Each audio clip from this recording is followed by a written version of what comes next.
Yeah, hi there. These comments are for T, and I am Michael, the founder, owner, and the materials writer for all of your lessons at the 7-step system to pass the TOEFL iBT. I'm going to listen to your integrated speaking practice test number 1. All right, so thank you for completing this practice test. Student discussion talk about. You go back to the beginning. Both of the reading passage and the student discussion talk about how the. Let's go back. Both of the reading passage and the student discussion talk about how. I would just say the lecture there, not student discussion, but when you say the word passage, the P, you have to pronounce that with a lot more air. You got to think about not your own language, but think about how you pronounce the P in English. I have a great lesson in the pronunciation area of my course. I recommend you take a look at it. I can't remember what lesson it is exactly, but hold on a minute. Let me take a look here just for a minute. So go to the pronunciation area. So that's kind of part of my job, is I listen to part of your response, different areas of it, and then I try to figure out what you can do to get better. So to improve your pronunciation, let's go to, where is it?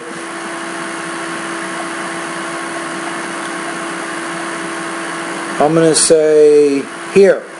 It's Speak Clearly lesson number 19. That will help you with the P consonant sound. The advertising influence people behavior.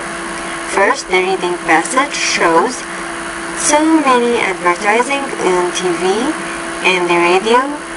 I would say instead of stating a detail, when you get into the reading passage, state its main points. You would say, first of all, according to the reading passage, advertising can have political effects on people's behavior. Frame it like that. Is an evidence that ad or advertising affects people, and in political side they can convince people to vote to particular candidate.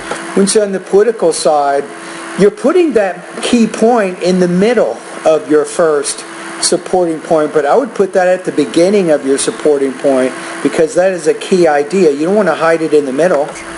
And in the speaking part, he talks about advertising influence in economic side. He also said... Now you're using a little bit awkward grammar there. So he talks about the advertising's influence in the economic side. What if you see he talks about the economic effects of advertising on consumers' behavior? We all as a consumer tend to buy a special brands only because it's known for us.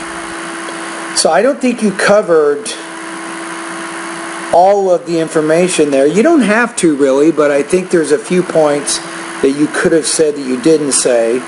So let's take a look here at the rubrics.